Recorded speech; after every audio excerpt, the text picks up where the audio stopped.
Welcome to the channel, Jaden Chase. Now if you're new, remember to like, share and subscribe. Now a voice note has started to circulate social media claiming that criminal and members of criminal organizations from overseas who were deported back to Jamaica were responsible for the shooting death of a security guard, the shooting of another guard, and the theft of $10 million from a Jane Bank and the Portmore Pines Plaza. I make you hear what I want and they will continue reasoning. Look and listen.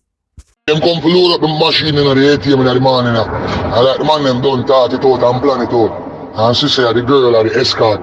The next security there with the money I go in now. She had the escort and she force the man them like madness. Man them just jump out of the car. Four rifle in hand. And just start wet shot. One security girl dead and the next security man Next one down to the hospital 2 bag of money man them grab fast and moving. Yeah, man, some foreign crime, this a play out party, some Deporty there with a normal with some blood class set a gun them G. Now, some are saying this might be the very truth.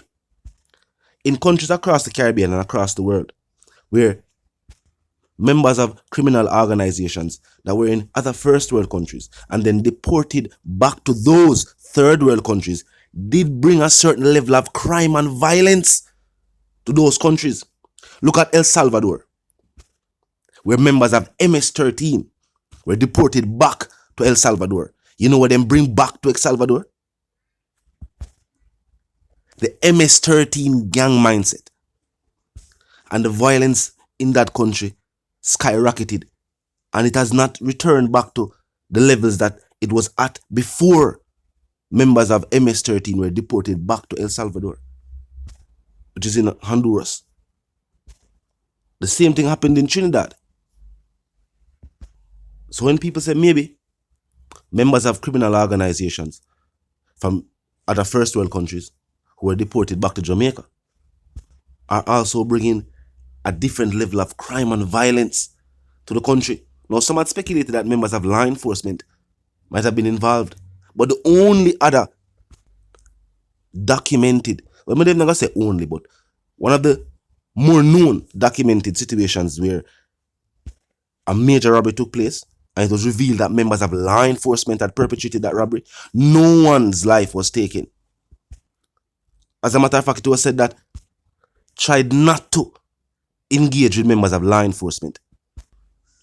So that was something totally different from what took place.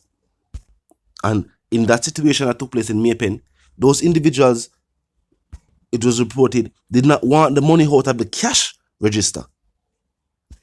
They had the knowledge that there was some other amount of money at the location, and that's the money what them did want. These individuals just take the life of a security guard, shoot a next security guard, and just take some money, and that does sound like some violent criminals. Then you have people who say it was an inside job. If it was an inside job, would they really take the life of a next security guard? I don't know, it's not right. But the people are saying, hopefully, because of where this took place, there will be an abundance of CCTV footage. And law enforcement will be able to track down the suspects. And truth be told, Jamaica is not a country known for crimes like this.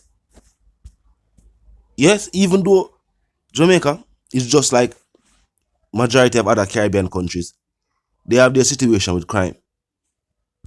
Most third world countries, most Caribbean countries have their situation with crime and violence. But Jamaica is not a country known for these types of situations. And the people need to make a firm stance against the crime and violence that take place on the island. Because clearly, the island can't manage certain type of crime and violence. But talk to me in the comment section. Tell me what you think about the voice note saying that maybe, just a maybe, criminals from overseas that were deported back to Jamaica have brought back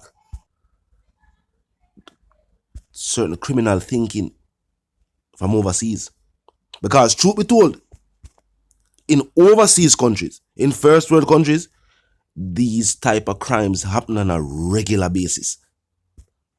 Bonnie and Clyde, were famous for doing things similar to this, or similar to what took place in Portmore, in Boston. You have places you have individuals or criminal organizations that just targeted financial institutions like banks. You have seen movies about it. You have numerous documentaries about it. Right here on the platform, you can go type it up right now. I use so much different documentaries them have where things like that happen overseas. If you type it in about third world countries, you might see documentaries. But just a few. This is not something where people can say, man, that go on a yard, man. When people hear said that take place, it's almost as if the news circulated all 14 parishes. People is shocked. People are wonder what that. But money no value life. So them take a security guard's life, injure a next security guard for $10 million. Even if it was $10 trillion. The way the world is going is almost as if people are putting money and things, worldly possessions, in front of people's lives. We see how people want to treat people when it's a little fender bender, just because one vehicle might be very expensive. And of course, car parts are expensive.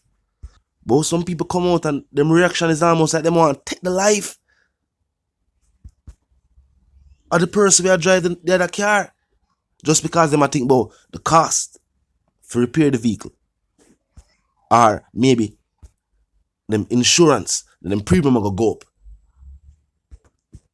You see the police are pointing out that in inner city communities, individuals who they are foreign just send money from foreign, and the criminal element within these inner city communities is take the lives of people on the request of these individuals overseas, just for some money.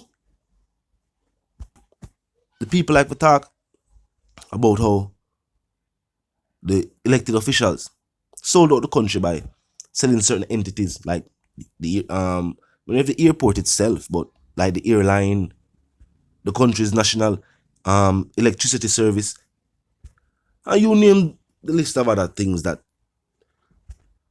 has been sold by the state. But the people are also doing the very same to the people. This is where it takes place in the inner city communities. This is why you have decades of crime and violence.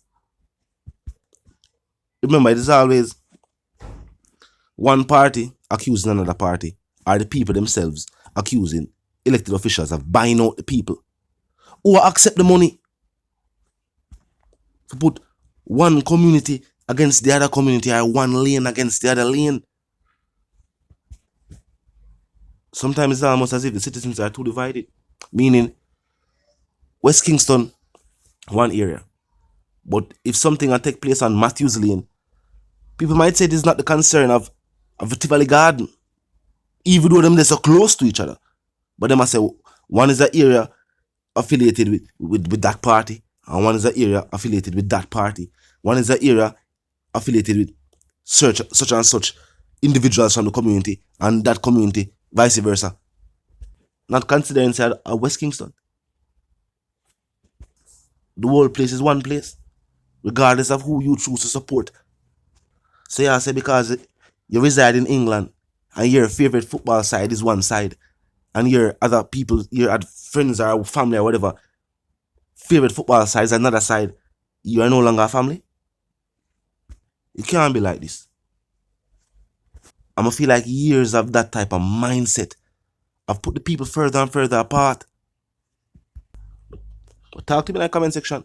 I'm gonna say the people now gonna unite if it is true, and the criminal element is being deported from overseas and being sent to Jamaica, and they might try to bring a certain level of crime and violence. The people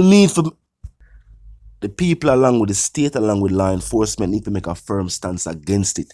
We have seen it in other countries. It might be true. We don't know. Law enforcement are looking into it. It wouldn't be far-fetched though. And then you have some people who feel like there's nothing that can be done about crime and violence. And that is wrong.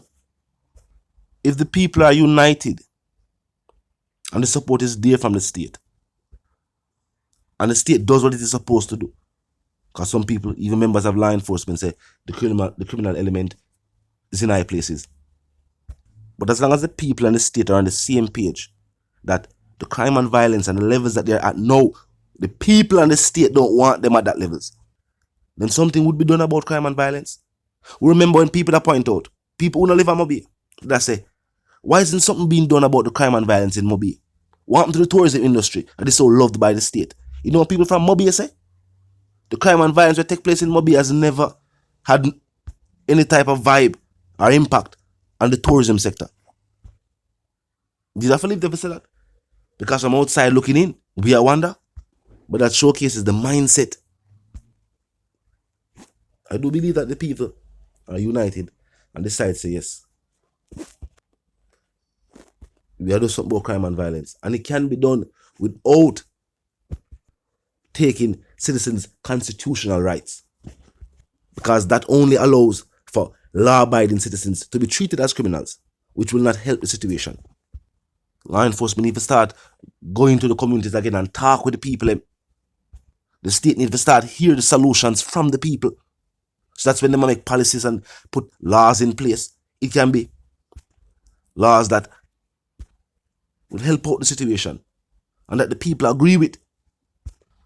And the reason again, my sentiments for you and yours are for to live, love and prosper and for to stay tuned.